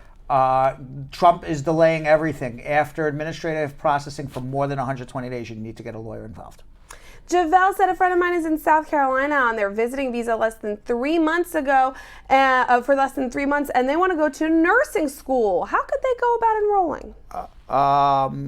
Before we answer that Yes. question, I see a lot of people are saying that Facebook keeps cutting them off. Go to YouTube. Yeah, YouTube's YouTube not is having always- any problem.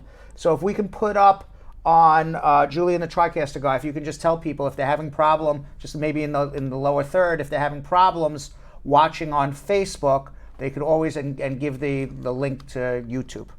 And I just threw the link in YouTube in our Facebook comments Right. to family, so you can go in there and click on All right, so what was the question about nursing? So the question is, Javelle Finnegan's friend was visiting South Carolina, and she's been there for less than 3 months. But now they've decided they want to go to nursing school in the U.S. How could they do that? Well, first they got to get accepted to a nursing school, and then they have to apply for a change of status to a student, and that change of status is not going to happen within the time frame that they're allowed to be in the United States. So they would either also simultaneously also have to file an extension of their visitor's visa or go home and wait for the student visa.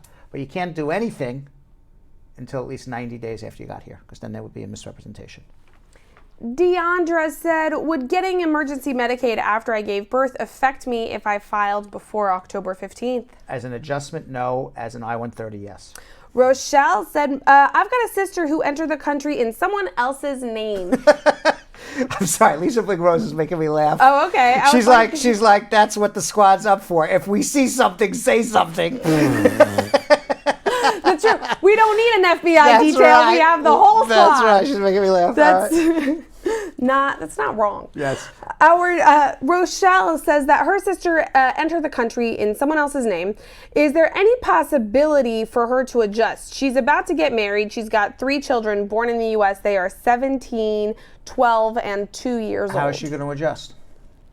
That's the question. You got to wait for the 17-year-old to become 21 unless you're going to marry a U.S. citizen in a bona fide marriage. Well, 17 years. We don't have that much. If you've already waited 17 years. Wait 3 more years, 3.5 more years. Yeah. Rosemarie said, my husband is filing for me and my children in Jamaica, and I'm here in the U.S., but my children, all of my 3 children are back in Jamaica. He's paying child support right now, and he's paying back child support because he owes almost $14,000. I'm waiting for my interview date, but should I be worried? If he owes back child support, yeah, it's an issue.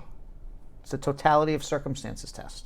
So what the government sometimes says is, if you can't support your own children, how are you going to support another relative to come here in America? I'm not saying they will say it, but it's a consideration that happens. Yeah, it's fair. Sammy said, I've got an I-360, I-485, and I-765 pending since last year. However, I've updated my address every time it changes with immigration, and I've received confirmation of such as well as other notices to my new address.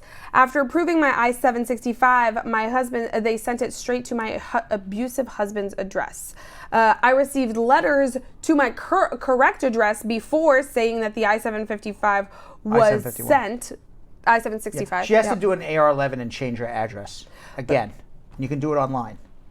I don't know why it's being sent to abusive husband, but go online, do an AR-11, and change their address. Now that they've sent the old work, the work permit to the abusive husband, is there any way that she can apply to just get a new work permit? She would have to reapply again. They screwed up immigration, screwed her. Yeah. Such a screw up. Pamela says, I'm a green card holder for 5 years and I would like to apply for my citizenship. I'm on Medicaid for health reasons and I am not on food stamps. Is that going to affect me? I am 66, working and paying taxes. Nope, it will not affect you. You should become a citizen. Dell said, my wife came on a J1 visa for her, on a J1 visa and it expires this month. Do I need to do a waiver for her if she is not subjected to the 2-year home residency requirement? You do not need a waiver unless she is subject to the 212E home residence requirement. If she's not, just file a regular adjustment. Larry King said, I have said... Larry King? Larry King, swear to God, Brad. Can't make it up. I think He's getting divorced from his wife of Sean of 25 years. What? Yes, because she was like 30 years younger than him, and she loved him all these years, but now that he's old and ill and frail, she don't give 2 craps about him anymore, so she's out of there. Really? That seems to be what the issue is with Larry King. Wait, is she divorcing him or is he divorcing her? I think he's divorcing her because she's tired of being like, I want to be cared for, and he's not being cared for. And she's not. Oh. Yeah. Well, Jill is telling my ear they have problems all the time, but That's my assessment of the situation. And Jill always knows that a hot goss, that is like that backroom tea. That's my assessment of the situation. Yeah, I kind of feel like Larry King is going to be that guy who is going to be on air until his very last day. Like he will die on live television. And he's not on television anymore. The man is frail and ill. Oh no, he's still appears. Where? Surely, right? No, he's appearing in your dreams. Maybe you're dreaming of Larry King. But that's a thing I do. Yes. That is at night, every night. I'm so excited. All right. So what is other Larry King? Larry King's question yes. is: I sent my I-130 for my under 21 kids without the I-864, and I got my receipt. And is that if the law of affidavit of support comes into law, is it going to affect my application? And do you think I should go ahead and send it now? Well, yes, if you did the I-130s and it'll affect it. You don't need to do an I-864 right now because you got to wait until the cases get to the National Visa Center. Unless your kids are already here in the U.S., then yes, file an adjustment with the I-864 now before October 15th. Sheena said, can a U.S. citizen sponsor someone even if they only filed taxes for a year? Yes, and worst comes to worst, you'll get an affidavit of support from another person. MS says CEAC states that the police clearance is necessary for all countries residing in except the U.S. My U.S. consulate interview is soon, and I lived in the U.S. 14 years ago. Should I still get a police clearance despite what the CEAC states? No, follow the rules and their instructions. Yeah, don't. By the Larry way, King on YouTube. Larry King on What'd YouTube. you do? That was, I'm right?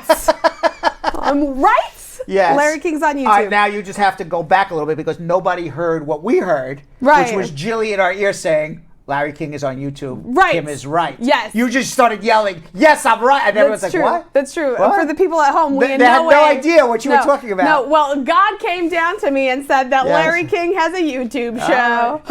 All right, Larry, it's me versus you. Let's see who has the more of you. It's probably him, even though he's old and decrepit. Yeah, that's ridiculous. Brad Larry has King. way better information at this point. Yes, exactly. Come Larry on now. King's not answering these questions. I can tell you that. Absolutely not. Yeah. He can't help your immigration problem. Don't go to Larry King for this. Yeah. Mr. Willie VIP knew to ask Brad. He said, the I-130 is taking more than a year, Brad. I applied in July of last year for my wife, and it is still pending.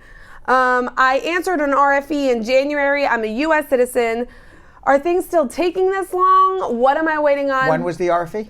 RFE was in January. Yeah, it's going to take at least 12 months from the time you answered the RFE because you got an RFE that basically screwed up, so you got to wait longer. April Young McKnight said, if someone was denied a visitor's visa in the past and then got one a year later, they came here, then applied for the R1 visa in 2016, denied in 2017. That person then got married in 2018 and filed their adjustment in 2019. Are there going to be any issues at the interview? Why did he get denied the R1? This we do not know. We don't know. We don't know anything. There will be an interview for the interview based on the R1 being denied before, but we don't know why. We don't. It depends. I would need to know why it was denied. Deep into the history of what happened before. It's an issue if there's some sort of misrepresentation or something where something didn't look kosher. If everything was straightforward and you filed something, got denied, it's no big deal. Depends on what you did, whether you did anything wrong or not. I don't know until I see everything. Okay. And sometimes you don't know if you did something wrong. You think you did everything right, and you mistakenly did something wrong. And then you get an RFE. Right. So in any event, according to the Office of Immigrant Affairs, yes, the Dominican Republic is the top country of birth for foreign-born New Yorkers. More than 449,000 New Yorkers were born on the Caribbean island, living in New York. Almost 500,000 Dominicans living in New York now. Which is crazy. Who were born, not descendants of people, but people literally born in the Dominican Republic. Right. In August, our very own Dr. Jonathan Yo-Yo Elias. Dr. Yo-Yo. I heard about that. You heard about Dr. Yo-Yo? I heard about Dr. Yo-Yo. Yes. Our very own Dr. Yo-Yo Yeah. went to represent at the Dominican Day Parade on 6th Avenue, Manhattan. Let's watch. What's up, Brad Squad? This is Jonathan Elias, and guess what? We're celebrating the Dominican Day Parade right here in New York City.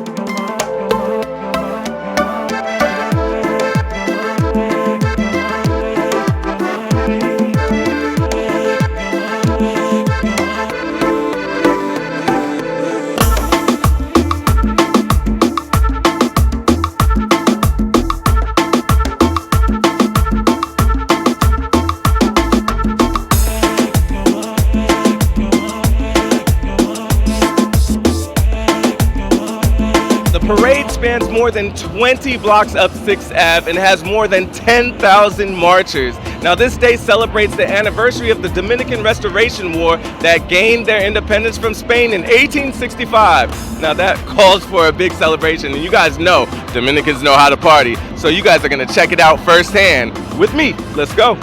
What's up, my boy? How you doing? What's up? Chilling. So you got the body all out, huh? I mean, I gotta show it, man. If I got it. So you representing for Dominican Republic, right? All the way, all the way. So why do you think it's so important for the culture to represent at this parade in New York City? Well, we gotta represent worldwide, especially with what's going on in politics, Donald Trump and his anti-immigration rhetoric. We gotta represent and show that Dominicans come here and we're productive citizens. We're not just criminals, you know, we're not just drug addicts or whatever they say. We're good people. I think it's super important to recognize, you know, where you come from, you know, giving honor and thanks for, you know, just your heritage or whatnot.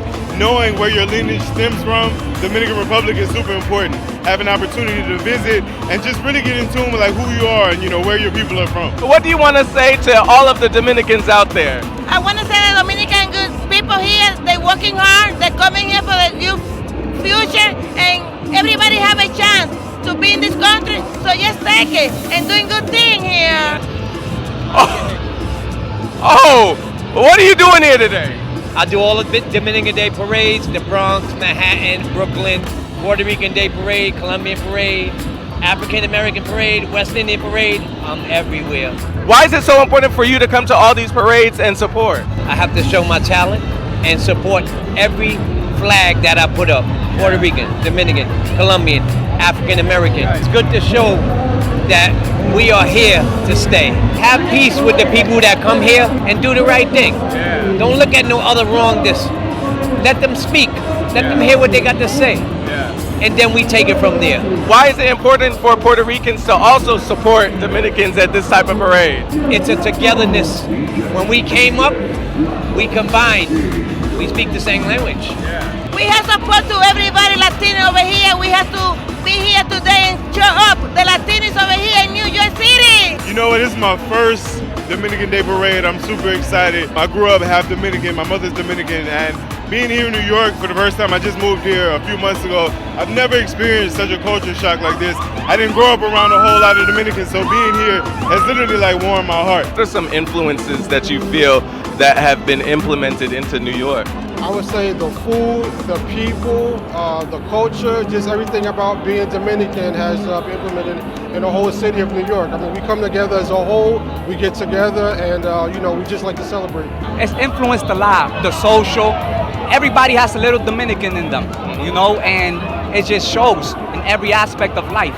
In Brooklyn, 47% of Brooklynites speak a language other than English at home. That's why it's so important with Brad's show. Educating immigrants is so important when you look at Brooklyn, because so many people are there that come from different places, particularly Spanish-speaking community. So this is a very important initiative. So I want you to tell everybody out there, what's a misconception you feel that Americans have about Dominicans? It seems like right now the Dominican Republic is not safe, but it's a beautiful country.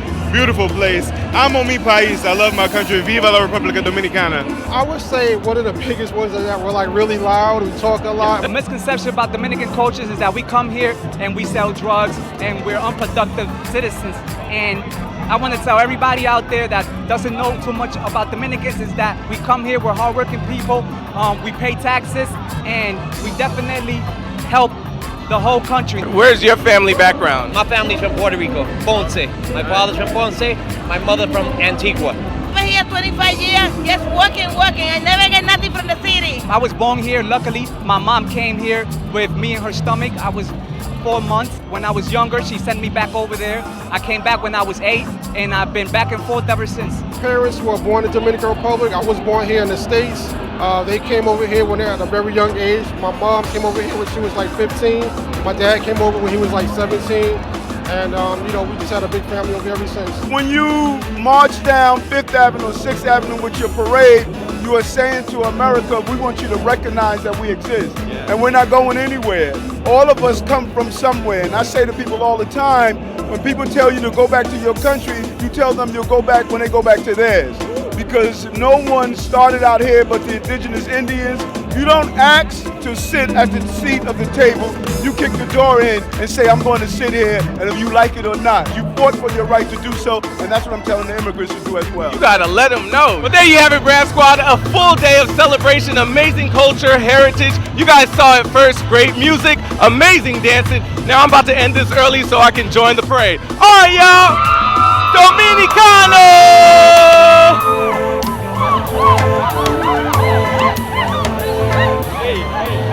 Yo-Yo, having some fun. Always. Dr. Yo-Yo. Dr. Yo-Yo. I asked him, I said, what are you a doctor of? He goes, I'm a doctor of love. Of course he did. Yes, doctor of love. This is what happens when I leave for a week. That's right. Like all of a sudden it's completely different Just now. ridiculousness. Yes. He's a doctor of love. Yeah. Yo-Yo. My Right. God.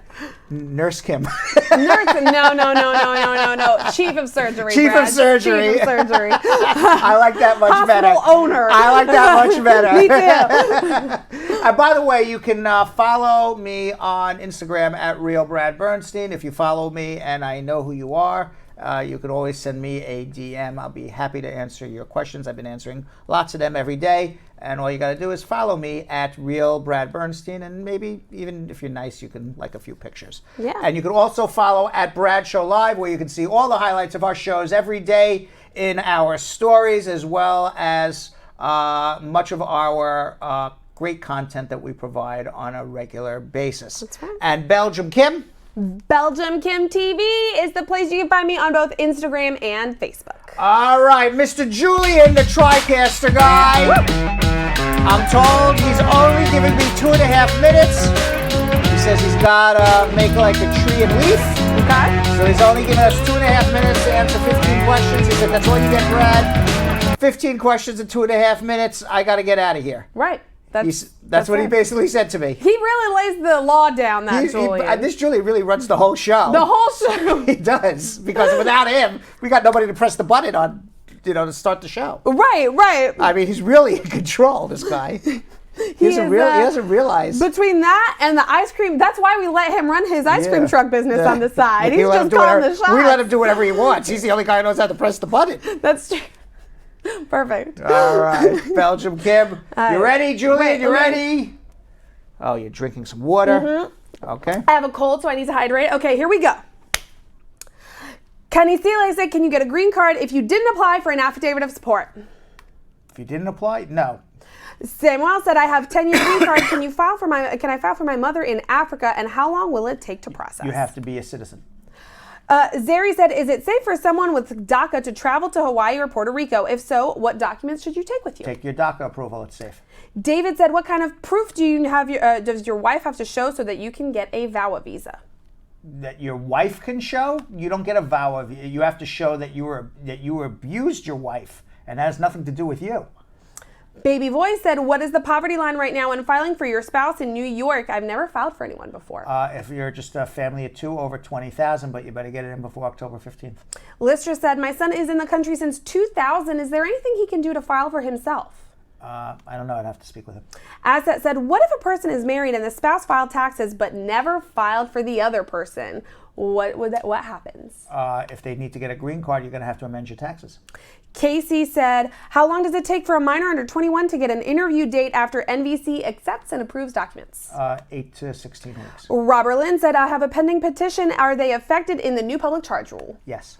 Winnie said, I'm a U.S. citizen. What forms do I need to file for my stepkid in Africa to bring him to the U.S. to live with me? I'm married to his mom. An I-130 visa petition. Bukunmi said, my I-485 is pending. Would that affect the renewal of my EAD? No. Do you have, and Bukunmi also asked, do you have to pay all the fees for the renewal of the EAD, and what's the processing time? You shouldn't have to pay, but it is 6 months. Mashoud said, I want to know what the FMLA and disability is considered as a public charge in the new law. Disability is not public charge. What is FLMA? I do not know. Okay, we can Google it. We can Google it. Nenny says, if you have $50,000 in your account but you're not working right now, can you be a sponsor for someone to adjust their status? No. Sonia says, it's been 7 months and still haven't gotten any conditions removed. What should I do? It's going to take 18 months. Oh wait, FMLA. Let me go ahead and give you. I know I've heard it before, and I just went blank.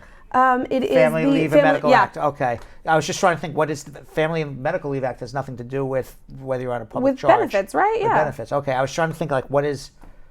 I knew that. But So I was it's not considered a public charge. Yeah, no, I was just thinking maybe that's like like a Medicaid thing or something. I didn't know what it was. But no. No, it has nothing to do with nothing. And we killed it. We killed it as usual, Belgium Kim. With 2.5 minutes, it wasn't even close. And you know what I think that means? What?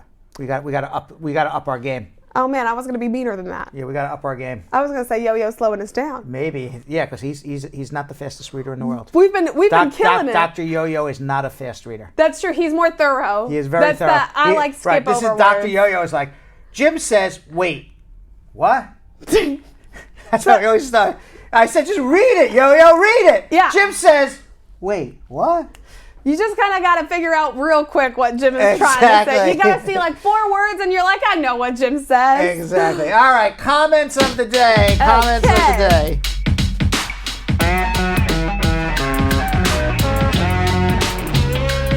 Our very first comment is from Mel Love, who said, hey, Brad Show Squad, I love the show. It's such a lifesaver. You guys are doing an awesome thing. Oh, very nice. Thank you very much. Thanks, Love. Your single fister, you. Yes. Our second comment of the day comes from Cordella, who is hunkering down in Florida right now, Brad. Oh, okay. Please be safe. She said, because my favorite show is on, I'm not worrying about the hurricane. I was so bored when there was no show. I'm sorry, but we're back. There was a literal Category 5 headed for this woman's home, and she was bored about the fact that there was no show. Yes, well, that's some real fans right there. That is a fan. Wow. Hamid on YouTube said, hey, Brad, in fact, you're a hero immigration lawyer. No case can be denied when you get involved. Oh, very nice. I love that. That does, you. in fact, sound very superhero-ish. Yes, very nice. Thank you. Yes, I like it. Love it. And one more from Lisa Bling Rose, who, when she was talking about checking yourself out of the hospital. Right. Lisa may have outdone you on this one, Brad. What'd you do? I did something like that. But again, this is the same woman who doesn't want an engagement ring. She Hennessy just wants and Hennessy weed. and weed. Well, listen. All right, so we got to take this with some Hennessy and weed. You know. This is the same real one that would want to be. So what did she say? So she said that she checked into the hospital to have her baby, then checked out, went back to eat her ackee and saltfish, and then went back in to have the baby. All right, that baby beats me. That's impressive. That beats me. Very impressive. Thank you all for watching. Oh, we have one more. One more? One more? Sorry. One more? So sorry. About the sexy UPS man, Brad. As that Lindo said, maybe I'm blind because I think Brad and Yo-Yo are sexier.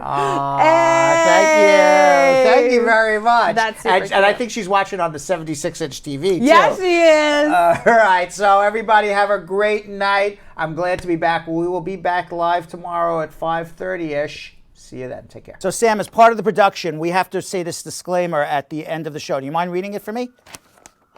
Okay, but you know, Brad, I have to do everything around here. It's bad enough I've got to remember everything that happened on the episode from the previous day. Forget it. I'll do it. The proceeding was information only and not specific legal advice. Consult an attorney about your individual situation. Prior successful results do not guarantee a similar outcome in the future. To make an appointment with the Spar and Bernstein law firm located at 225 Broadway in New York City, call 1-800-529-5465. That's 1-800-529-5465. Easy to remember, 1-800-LAW-LINK. That's 1-800-LAWLINK. Once again, make a call to 1-800-529-5465. And of course, link up with the law offices of Spar and Bernstein, located at 225 Broadway on the 5th floor. If I were you out there, make the call, make the link, make the connection, make it Spar and Bernstein. 1-800-LAWLINK. That's 1-800-529-5465. And now, conveniently located in Hartford, Connecticut on 1 Congress Street. Visit us in Connecticut or in New York at 225 Broadway. That's 1-800-529-5465. 1-800-LAW-LINK. 1-800-529-5465.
What are you doing?